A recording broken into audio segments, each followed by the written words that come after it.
Scorpio. Okay, we open up with 10 of Earth, which is wealth. This could be quite nice. Oftentimes 10 of Coins is an unexpected windfall of money. It also means security and stability in the home. It means an accumulation of riches and wealth as a return on investment from good decisions having been made over time. So it's sort of saying you may just be enjoying the riches of all of your good decisions and enjoying the wealth of the stability that those decisions have led you to, Scorpio. So opening of June might just be you enjoying time with your family and enjoying the stability that you've brought to yourself. For some of you, it may mean an inheritance. It can also mean a judgment that goes in your favor in terms of financial gain. So it's an accumulation of coin energy, an accumulation of physical energy, and it's really a nice reflection of decisions that you've made, and it leads you to a good place. You know, it could even just be like noticing that you have a healthy bank account. Then it's followed by Shaman, the Hierophant, here in reverse, along with Father of Air in reverse and Moon in reverse. I'm going to hold all of these up for you to see. And usually when cards appear in reverse, it means that there's some fear, doubt, or resistance related to this. The first thing that I'm getting is that there may be some resistance to a father figure or an elder or an older man. And Father of Air is usually the man of the truth. So when he's showing up in reverse like this, it can mean someone who's a bit manipulative or not presenting their normally truthful nature. Someone who's not speaking the truth. That's also reflected in this Moon card, which can be a card of illusion or deception. And this is the Hierophant card, which is the teacher.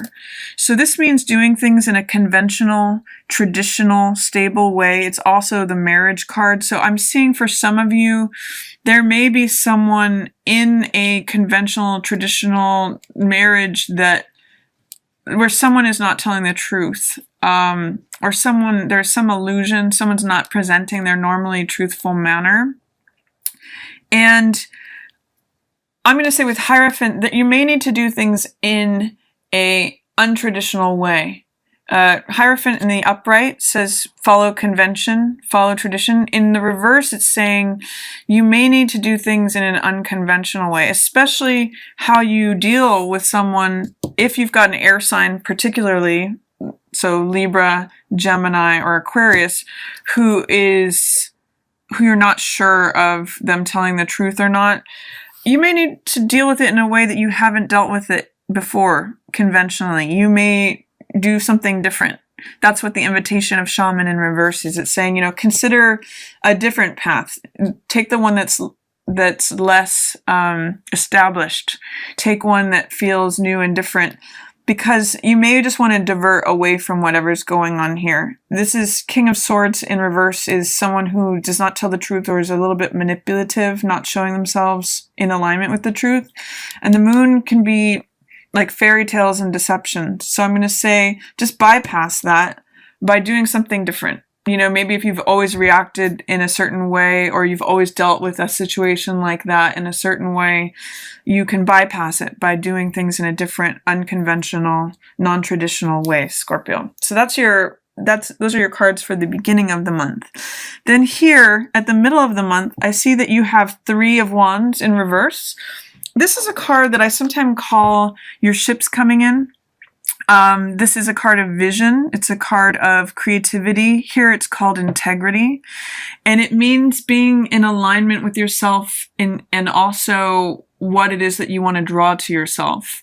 So it's sort of like what it is that you're looking to build, what it is that you're looking to... It's usually someone who's looking out on an empire and they've sent out their ships and they're waiting for their ships to come in and they're trying to establish something. So with this in reverse, is there a way that you're having a lack of vision, Scorpio? Is there something that maybe you need to have some belief in what's possible? Oftentimes when I see Three of Wands in reverse, it's saying that you may have dreams, but you don't believe that they can come true. So this is a real card of vision. It sometimes invites you to have creative visualization where you can actually see the thing coming to you, see what it is that you'd like to build and create. In reverse, it's sometimes creation without awareness. So seeing how your participation or action is creating your reality, this is seeing it clearly, and this is maybe not being aware of it. So what this is telling me is that look at your integrity, look at your participation in how it's creating results around you. That's going to be helpful for you. And then in the middle of the month, I have Four of Water here, which is shown as abundance here.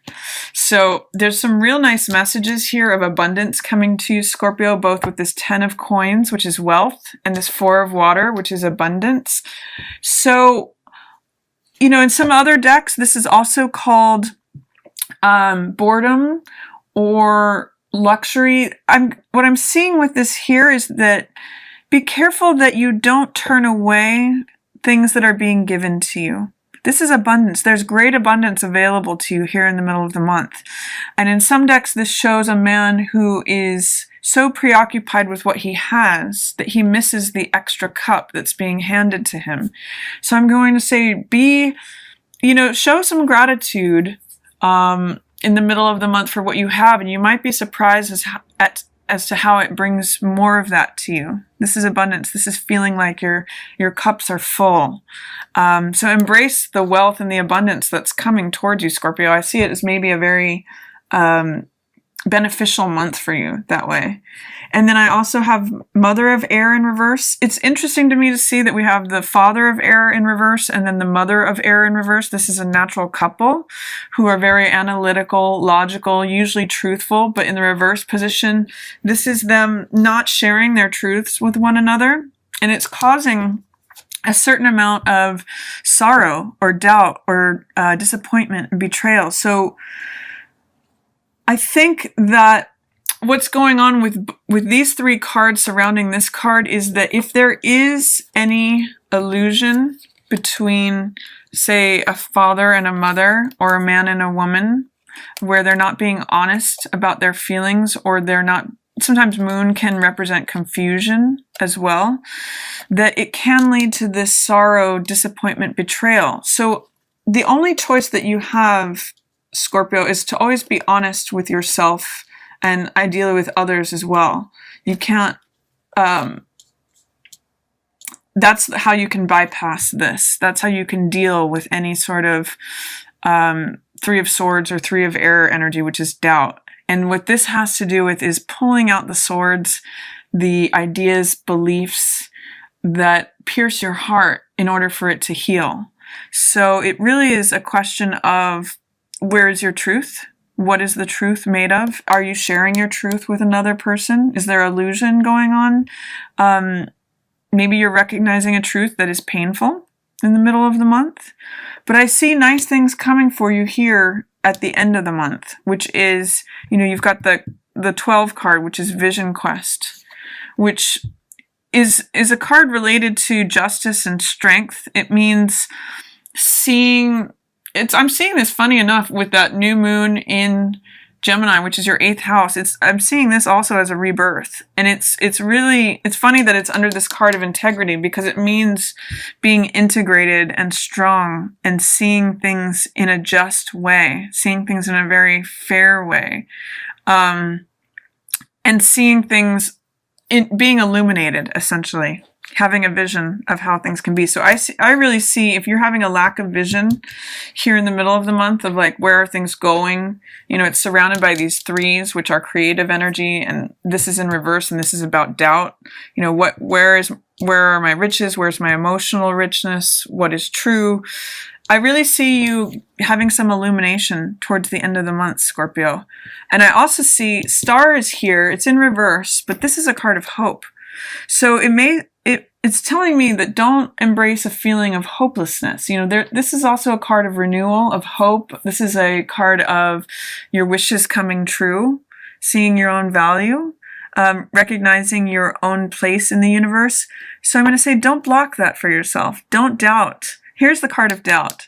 Once you get this illumination or revelation, it may help you with releasing any doubts or fears that you can have what you want, that you can have this hope, this renewal. That's there for you. If you can remove the doubt, fear, or resistance to letting it show up, that's what usually cards in reverse mean, is that there's a level of doubt, fear, or resistance. Here's that doubt that needs to be removed. That one of those swords needs to be pulled out of your heart, which is an idea, a belief, something that's not serving you, a false truth, a false belief. That's where this illumination comes in. And that's where the star, having hope, having your wishes come true comes in. So what are you doubtful of, Scorpio? Is there a way that you can see through that and get to where your heart's desire is? And then at the end of the month, you have endurance and growth. So again, I'm seeing it as sort of like cutting through any of the BS, letting go of doubts and fears, and instead embracing growth and endurance. 7 of Wands means standing up for what you believe in. It's also called success despite adversity. And growth is pretty self-explanatory. It means growing something new. Again, I'm seeing this going back to that new moon in Gemini in your 8th house. When I was talking about planting something that allows it to grow, it's new growth, it's regeneration, it's rebirth, and it's like standing up for yourself in an ideal way, for a belief that is a cause that you believe is worth defending, and making room for new growth to happen, making room for this new seed that you're planning to germinate and to take life. I'm almost even seeing that these 3 trees are like the defending space for this new sprout to grow. It's sort of like you're defending your boundaries so that you can allow this new fragile sprout to emerge. So that's actually beautiful imagery for you, Scorpio. There may be some things that you need to let go of or navigate around, and I am seeing there is some challenge to what your vision for the future may be, but you have lots of wealth. You have lots of insight and illumination and hope available to you, but you may need to work through any past hurts, betrayals, sorrows that are related to this sort of theme, the king and the queen of reason, and any confusion that may be aligned with that. See if you can let that go. See if you can remove any negative beliefs, or I'll say residual beliefs, ideas, thoughts that are still embedded in your heart. And see if you can have a revelation. Say, you know what, I really am free. I really am liberated. There really is hope. I really can have my dreams come true. That's the hope card. That's the wish upon a star card. And allow that growth to happen and defend your boundaries in order sort of strengthen yourself with the success despite adversity card, and to allow this new growth to happen. Sometimes I even call this card my Cool Hand Luke card, because it's a card where you keep getting knocked down and keep getting back up. There's a Buddhist phrase that I often feel goes along with this card, which says, fall down 7 times, stand up 8. And it also reminds me of a Beckett quote, which says, ever tried, ever failed, never mind, try again, fail better. And that's what I see this new growth being about, is that, regardless of how many times you've gotten knocked down, you can get back up and you can defend that space and be strong. Success despite adversity. So that's my reading for you, Scorpio, for June. I hope you enjoyed it. If you did, feel free to share it with another Scorpio or give it a thumbs up.